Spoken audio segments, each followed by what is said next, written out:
ನಮಸ್ಕಾರ Karnataka, welcome back to my YouTube channel. ನಾನು ನಿಮಗೆ ಶಾರ್ಟ್ ಆಗಿ ಹೇಳಬೇಕು ಅಂತ ಶಾರ್ಟ್ನ ಶುರು ಮಾಡಿದ್ದೀನಿ. ನಿಮಗೆ ಈ ಶಾರ್ಟ್ ಇಷ್ಟ ಆದರೆ ಪ್ಲೀಸ್ ಲೈಕ್ ಮಾಡಿ, ಶೇರ್ ಮಾಡಿ, ಸಬ್ಸ್ಕ್ರೈಬ್ ಮಾಡಿ, ಖಂಡಿತ ಡಿಸ್ಲೈಕ್ ಮಾಡಿ. ಮುಂದಿನ ಶಾರ್ಟಲ್ಲಿ ಇದೇ ಥರ ಹೊಸ ತಡ್ತಿರ್ತೀನಿ. ನಿಮಗೆ ಕೆಲವು ಗೊತ್ತಿರಲ್ಲ ಪೇರೆಂಟ್ಸ್ಗೆ ಗೊತ್ತಿರಲ್ಲ ಕೆಲವು ಏನು ಅಂದರೆ ಮಕ್ಕಳು ಗೊತ್ತಿಲ್ಲದಿರ ಹೇಳಿದ್ರು ಆಚೆ ಹೋಗ್ತಾರೆ, ಪ್ಲೇ ಟೈಮ್ ಅಂತ ಹೋಗ್ತಾರೆ, ಆದರೆ ಎಲ್ಲೋ ಬೇರೆ ಕಡೆ ಹೋಗ್ತಾರೆ. ಅದು ನಿಮ್ಗೆ ಗೊತ್ತಿರಲ್ಲ ಅಂತ ಹೇಳ್ತೀನಿ. ಯಾಕಂದರೆ ನನಗೂ ಎಕ್ಸ್ಪೀರಿಯನ್ಸ್ ಆಗಿದೆ, ನಾನು ನೋಡಿದ್ದೀನಿ, ನಾನು ಅವ್ರ ಪೇರೆಂಟ್ಸ್ ಗೊತ್ತಾಗ್ತಿರತ್ತೆ, ನಾನು ನೋಡಿದ್ದೀನಿ, ನನ್ನ ಫ್ರೆಂಡ್ ಸರ್ಕಲ್ ಹೋಗಿದ್ದಾರೆ ಅಂತ ನನಗೂ ನೋಡಿದ್ದೀನಿ. ಸೊ ಹಂಗೆ ಒಂದು ಎಕ್ಸ್ಪೀರಿಯನ್ಸ್ ಶೇರ್ ಮಾಡಬೇಕು ಅಂತ ಅಂದ್ಕೊಂಡಿದ್ದೀನಿ. ಏನು ಮಾಡ್ತೀನಿ ಅಂದರೆ, ಒಬ್ಬ ಪೇರೆಂಟ್ಸು ನನ್ನ ಪ್ಲೇ ಟೈಮ್ ಅಂತ ಹೋಗಿದ್ದಾರೆ, ನನ್ನ ಫ್ರೆಂಡು ಹೋಗಿದ್ದಾನೆ. ಏನು ಮಾಡಿದ್ದಾನೆ, ಇಲ್ಲೇ ಪಕ್ಕದ ರೋಡು, ಅವನು ಕ್ರಿಕೆಟ್ ಆಡೋಕ್ಕೆ ಹೋಗ್ತಾನೆ.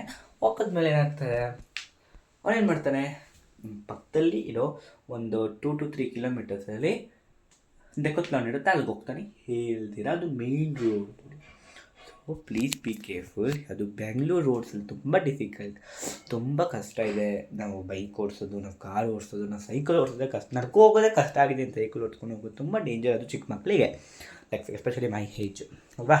ಸೊ ಹುಷಾರಾಗಿರಿ, ಸ್ವಲ್ಪ ಅಬ್ಸರ್ವ್ ಮಾಡಿ, ಓಕೆ. ಸ್ವಲ್ಪ ಫ್ರೀಡಮ್ ಕೊಡಿ, ಹಂಗಂದ್ಬಿಟ್ಟು ಅವನೆಲ್ಲೋ ಆಚೆ ಕಳಿಸ್ಲೇಬೇಡಿ ಅಂತ ಹೇಳಲ್ಲ. ನಮಗೂ ಫ್ರೀ ಬಿಡಬೇಕು. ನನ್ನ ಮನೇಲೇ ಇದ್ದರೆ ನಾನು actually I can't live in side house for more than 24 hours, like for day. Excuse me ಅಲ್ವಾ. ಸೊ ಹಂಗೆ ನಿಮಗೆ ಏನಾದರೂ ಈ ಶಾರ್ಟ್ ಇಷ್ಟ ಆದರೆ ಪ್ಲೀಸ್ ಲೈಕ್ ಮಾಡಿ, ಶೇರ್ ಮಾಡಿ, ಸಬ್ಸ್ಕ್ರೈಬ್ ಮಾಡಿ, ಇಲ್ಲ ಖಂಡಿತ ಡಿಸ್ಲೈಕ್ ಮಾಡಿ. ಮುಂದಿನ ಶಾರ್ಟಲ್ಲಿ ಇದೇ ಥರ ಹೊಸ ತರಿಸಿರ್ತೀನಿ. ನಮಸ್ಕಾರ ಕರ್ನಾಟಕ, ಹಿಂಗೆ ಸಪೋರ್ಟ್ ಮಾಡ್ತೀರಿ, ಬೆಂಬಲ ಕೊಡ್ತೀರಿ ಅಂತ ಹೇಳ್ತಾ ಈ ವಿಡಿಯೋನ ಮುಗಿಸಿದ್ದೀನಿ. ನಮಸ್ಕಾರ, ಧನ್ಯವಾದಗಳು, ಥ್ಯಾಂಕ್ಸ್ ಫಾರ್ ವಾಚಿಂಗ್.